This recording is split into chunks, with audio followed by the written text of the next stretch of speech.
नमस्कार बच्चों। आज आपका 14वां अध्याय जिसका नाम है आर्यभट्ट, इसके बारे में आपको समझाया जा रहा है। क्लास में ऑलरेडी पढ़ाया जा चुका है। तो आर्यभट्ट ऐसे व्यक्ति का नाम है जिन्होंने हमें वो चीज़ दी जिसके ज़रिए हम गणित को समझ पाए। ठीक है, गणित में हम कुछ अलग कर पाए, हम विज्ञान के क्षेत्र में आगे बढ़ पाए, ज्योतिष के क्षेत्र में आगे बढ़ पाए। यानी कि बेसिक जानकारी, यानी कि मूल जानकारी जो दी गई विज्ञान के बारे में हो गया, ज्योतिष के बारे में, गणित के बारे में, जो हम कह सकते हैं शून्य, वो देन किसकी है? आर्यभट्ट जी की। तो ये शिरोमणि माने जाते हैं, सबसे अधिक विद्वान माने जाते हैं और सबसे पहले इनका नाम लिया जाता है क्योंकि इन्हीं के द्वारा हम ये सब जान पाए। चलिए इनके बारे में जानते हैं। पूर्व दिशायाम उदेति सूर्य पश्चिम दिशायाम च अस्तम गच्छति। यानी पूर्व दिशा में सूर्य उदय होता है च और पश्चिम दिशा में अस्तम गच्छति, अस्त हो जाता है। यानी कि सूर्य पूर्व दिशा में उगता है और पश्चिम दिशा में अस्त होता है। इति दृश्यते ही लोके, ऐसा दिखाई देता है संसार में, संसार में इस प्रकार ही हमें दिखाई देता है। परम न अनेन अवबोध्यम अस्ति यत् सूर्य गतिशील इति, परंतु न अनेन, परंतु किसी के द्वारा अवबोध्यम अस्ति, यह नहीं जाना गया है, यत् सूर्य गतिशील है। सूर्य अचल पृथ्वी च चला या स्वीकीय अक्षय घूर्णति इति सांप्रतम सुस्थापित सिद्धांत था। यानी कि सूर्य कैसा है? अचल, पृथ्वी च और पृथ्वी चला, या जो स्वकीय अक्षय अपने अक्ष पर घूर्णति घूमती है, इति सांप्रतम सुस्थापित सिद्धांत है। ऐसा आजकल यानी कि आज के समय में जो स्थापित किया गया सिद्धांत वो यही है कि जो सूर्य है वो कैसा है? अचल है, और पृथ्वी चला है यानी कि गतिमान है। सिद्धांत अयम प्राथमेन येन प्रवर्तितः, यानी कि सिद्धांत ये जो सिद्धांत बताया कि सूर्य अचल है या चल है, पृथ्वी चला है या चल है, इस बारे में जो सिद्धांत पहली बार येन प्रवर्तितः जिसके द्वारा स्थापित किया गया, स आसीत, वे थे महान गणितज्ञ ज्योतिर्विद आर्यभट्ट, महान गणितज्ञ और ज्योतिष के व्याख्याता या विद्वान आर्यभट्ट, यानी कि आर्यभट्ट। पृथ्वी स्थिरा वर्तते इति परंपरा प्रचलिता रूढ़ी तेन प्रत्यय आदिष्टा, यानी कि इसमें बताया गया है कि पृथ्वी स्थिर है, इति परंपरा प्रचलिता रूढ़ी, यानी कि परंपरा से प्रचलित इस प्रकार का जो व्यवहार था, यह एक प्रथा थी। ठीक है, एक व्यवहार प्रथा कह सकते हैं, जो परंपरा से यानी कि बहुत समय से चली आ रही थी, एक दूसरे के ज़रिए जो बताया जा रहा था वही आगे तक ज्ञान पहुंचाया गया है। तो परंपरा से जो प्रचलित प्रथा थी, तेन प्रत्यादिष्टा, वो इनके द्वारा खंडित की गई। यानी कि ये वाली प्रथा या ये जानकारी जो थी कि पृथ्वी स्थिर है, ये जो बात थी, जो जानकारी, जो प्रथा थी, वो इनके द्वारा खंडित की गई। ते उदाहृतम यत् गतिशीलायाम नौका उपविष्ट मानव नौकाम स्थिर अनुभवती। अब उनके द्वारा उदाहरण दिया गया, क्या उदाहरण दिया गया, उद्धृत किया गया, या उदाहरण दिया गया यत् कि गतिशीलायाम, गतिशील नौका में यानी कि नाव में, गतिशील नाव में उपविष्ट यानी कि बैठा हुआ मानव नौकाम स्थिर अनुभवती, नाव को स्थिर अनुभव करता है। यानी कि नाव में जो व्यक्ति बैठा है वो क्या समझता है कि जो हमारी नाव है वो स्थिर है, वो नहीं चल रही है, उसमें गति नहीं है। अन्यान च पदार्थान गतिशीला अवगच्छति, और अन्य जो पदार्थ है उनको गतिशील मानता है। एवमेव गतिशीलायां पृथिवी अवस्थित मानव पृथ्वी स्थिर अनुभवती सूर्यादिगृहान च गतिशीलान वेत्ति। इस प्रकार ही गतिशीलायां, गतिशील पृथ्वी को अवस्थित मानव पृथ्वी स्थिर, पृथ्वी को स्थिर अनुभव करता है। सूर्य आदि ग्रहण गतिशीलान, और सूर्य आदि ग्रहों को क्या मानता है? वो गतिशील मानता है। यानी कि इसी प्रकार ही गतिशीलायां पृथिव्याम, यानी गतिशील, क्योंकि अगर पृथ्वी घूमती है तो गतिशील पृथ्वी पर बैठा हुआ या अवस्थित मानव, जो स्थित मानव क्या है, बैठा हुआ मानव पृथ्वी को स्थिर अनुभव करता है, और जो सूर्य आदि ग्रह उनको गतिशील मानता है। 436तमे ख्रीष्टाब्दे आर्यभट्ट जन्म लब्धवानिति तैनैव विरचिते आर्यभट्टम इत्यस्मिन् ग्रंथे उल्लिखितम।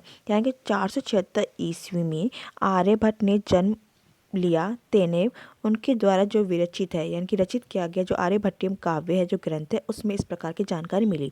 यानी कि आर्यभट्ट का जो जन्म है 436 ईस्वी में जो हुआ, वो कहाँ पे उल्लिखित है, कहाँ लिखा गया है? इत्यस्मिन् ग्रंथे, इसी ग्रंथ में, किसमें? आर्यभट्टियम जो ग्रंथ है उसमें इस प्रकार की जानकारी दी गई है। ग्रंथोऽयं तेन त्रयोविंशतितमे यानी कि ग्रंथ है, कौन से ग्रंथ, यह ग्रंथ आर्यभट्टियम जो ग्रंथ है इनके द्वारा त्रयोविंशतितमे यानी 23 वर्ष की आयु में ही वैसी उम्र में रचित किया गया। ऐतिहासिक स्रोतों भी ज्ञायते यत् पाटलिपुत्रम निकषा आर्यभट्टस्य वेधशाला आसीत्। ऐतिहासिक स्रोतों से भी ये जाना गया कि पाटलिपुत्र के पास आर्यभट्ट की वेधशाला थी। वेधशाला कह सकते हैं ग्रह नक्षत्र की, जहाँ पर जानकारी की जाती है, खोजबीन की जाती है किस तरह नक्षत्र जो ग्रह हैं वो किस प्रकार से गतिमान है, कैसे उनमें अंतर आता है, किस प्रकार का क्या है ना, समय के अकॉर्डिंग कैसे उनमें बदलाव आते हैं, वो सब जो जानना चाहता है वो कहाँ जाना चाहता है, वेधशाला में। और आर्यभट्ट की जो वेधशाला थी वो कहाँ थी, पाटलिपुत्र के पास में। अनेन इदम अनुमीयते यत् तस्य कर्मभूमि पाटलिपुत्र में आसीत्। इसके द्वारा ही यह अनुमान के लगा, किसके द्वारा, यही कि पाटलिपुत्र के पास ही आर्यभट्ट की वेधशाला थी, तो इससे यही अनुमान लगाया गया यत् कि तस्य कर्मभूमि, उनकी कर्मभूमि भी पाटलिपुत्र ही थी। आर्यभट्टस्य योगदानं गणित ज्योतिष संबंधं वर्तते यत्र संख्यानाम आकलनम महत्वम आदधाति। यानी कि आर्यभट्ट का योगदान गणित ज्योतिष से संबंधित है, यत्र जहाँ संख्याओं की गणना का महत्व इनके महत्व रखती है, ठीक है, जहाँ पर संख्याओं के गणना का महत्व रखती है। आर्यभट्ट फलित ज्योतिष शास्त्र न विश्वसित इसम।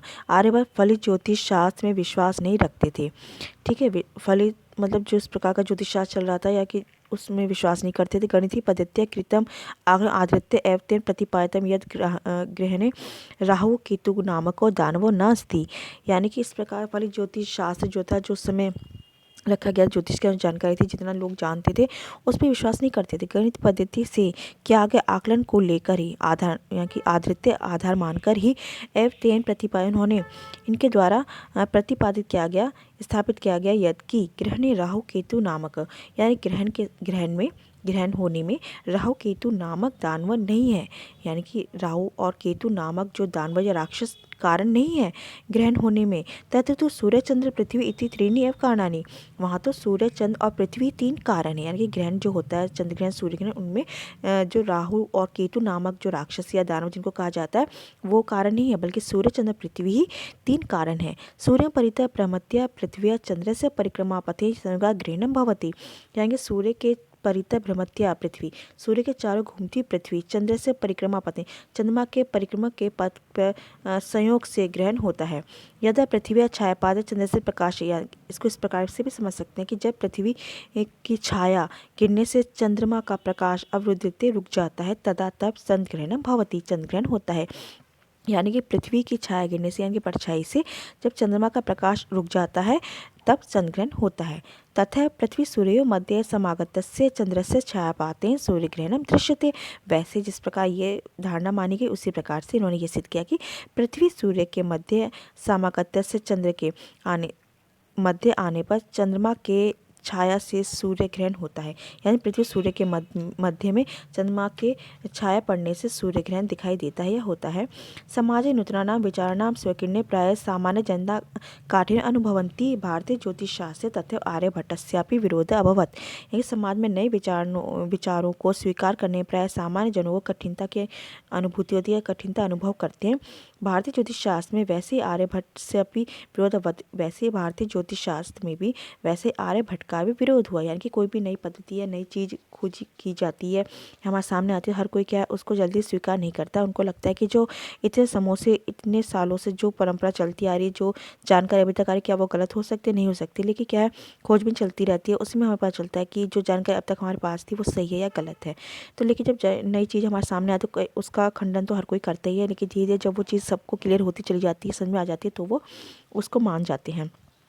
तस्य सिद्धांत उपेक्षिता, उनका सिद्धांत की उपेक्षा की गई। सब पंडित मन्यनाम उपहास पात्रम जाता, और वे पंडित जो माने जाते अपना को पंडित उपहास के पात्र हुए। पुनः अपि तस्य दृष्टि काल अतिगामी दृष्टा, और पुनः फिर भी उनकी जो दृष्टि काल अतिगामी, समय को भी लांघने वाली हुई। यानी कि समय के पार भी वो, जब भी कहा जाता है कि समय के पार कोई नहीं जा सकता, लेकिन पुनः अपि दोबारा उनकी दृष्टि या फिर भी उनकी दृष्टि क्या समय को लागने वाली दिखाई दी। आधुनिक वैज्ञानिक के तस्मिन् तस्य च सिद्धांत समाधि प्रकटित। आधुनिक वैज्ञानिकों द्वारा उसमें यानी कि जो उन्होंने सिद्धांत लागू किया उसमें तस्य च, और उनके सिद्धांत में आदर प्रकटित किया गया। अस्मात् एव कारणात् अस्माकं प्रथम उपग्रहस्य नाम आर्यभट्ट इति कृतम्। इसी कारण से हमारे प्रथम उपग्रह का नाम आर्यभट्ट इस प्रकार किया गया। वस्तुतः भारतीय गणित परंपरा अथ च विज्ञान परंपरा असो एक शिखर पुरुष आसीत्। वस्तुतः हम ये कह सकते हैं कि भारतीयों की गणित परंपरा का और इस प्रकार विज्ञान परंपरा के वे एक शिखर पुरुष थे। यानी गणित परंपरा और विज्ञान की परंपरा में वो सबसे आगे थे। यानी कि उन्होंने जो कुछ जानकारी दी वो हमें यहाँ तक पहुँचाने में साबित हुई कि आज का वायु और हवा में उड़ रहे हैं, आकाश में उड़ रहे हैं। ठीक है, मतलब मनुष्य क्या है, पक्षियों की तरह ऊपर आकाश में घूम सकता है, विहार कर सकता है। तो काफ़ी चीज़ें हैं। अगर शून्य का आविष्कार नहीं होता तो शायद आज हम जो कल्पना थी कि जैसे पक्षी आकाश में उड़ते तो इंसान भी आकाश में उड़ पाएंगे या पहुंच पाएंगे, वो शायद साबित नहीं हो पाती। अंतरिक्ष में जाने की जो कल्पना थी वो कल्पना ही रह जाती, वो सिद्ध नहीं हो पाती, यथार्थ में नहीं हो पाता। तो ये सब उनकी जिनकी देन थी उनका नाम है आर्यभट्ट, और ये सब उनके ही द्वारा किया गया कार्य है। तो ये सब आपको जानना चाहिए, समझना चाहिए कि हम आज यहाँ तक पहुँचे हैं, किसके ज़रिए पहुँचे हैं ना, उनको तो याद रखना ही चाहिए। तो ये आपके इस पाठ का अनुवाद था। उम्मीद है आपको समझ में आएगा। क्लास में तो ऑलरेडी आपको बताया चुका है। धन्यवाद।